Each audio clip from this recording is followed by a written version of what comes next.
2024 was a great year for St. Lucia. The economy recovered, surpassed its pre-pandemic size, the island scored international victories in sports and specialty agriculture production, and the global brand and name of St. Lucia was painted in the colors of excellence. However, if anyone thought that 2025 was going to be easy, they have another thing coming. Leaf spot disease, African swine flu, tropical race 4, the human pneumovirus, not to mention supply chain issues, persistent inflation, and the consequent delays in important development projects. There are a myriad of almost insurmountable obstacles threatening to completely derail the island's growth and progress, and climate change has not even been mentioned yet. Even the Prime Minister fears what he cannot control.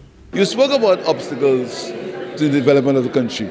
There are tremendous opportunities, but as you said, there are many threats. Most of all, the threat of climate change.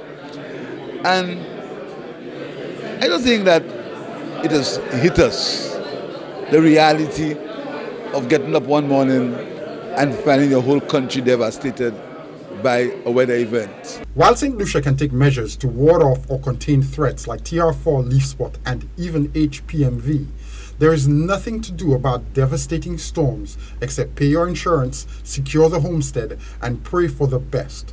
While storms might come and go without damage, there is another threat that is sucking the lifeblood out of the economy.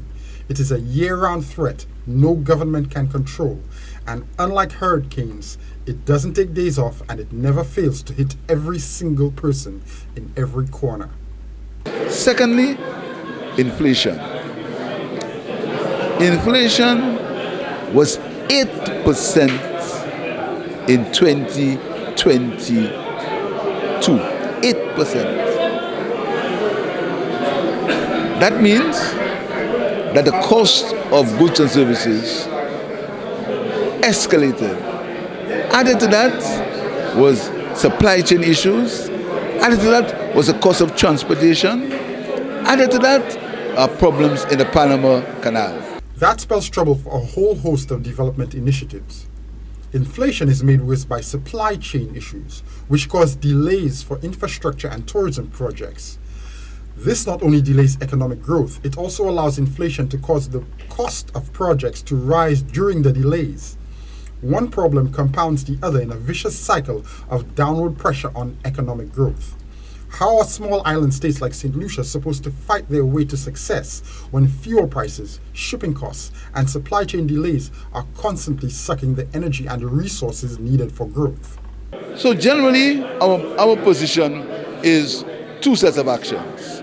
The actions we can manage by policy, and then those that we have no control of, we try to buffer it by interventions that at least limit the impact on the people of St. Lucia. All of this is happening in what the smart money thinks will be an election year, making the economic issues a political football, further distracting attention from the materially important tasks at hand. Prime Minister Pierre will not admit his task is impossible, but he does confess that the island is walking a fine line to success, and any misstep could be devastating. However, the Prime Minister does not seem ready to give up his optimism about the island's future. So it's a challenging time, but we look forward to it. St. Lucia is making progress. We've had 4 years of economic growth. We are continuing. There's unprecedented investment. We are trying to change the framework as far as education is concerned with TVET schools, technical vocational training. So we are doing what we can do, what we can do. We are doing what we have control of.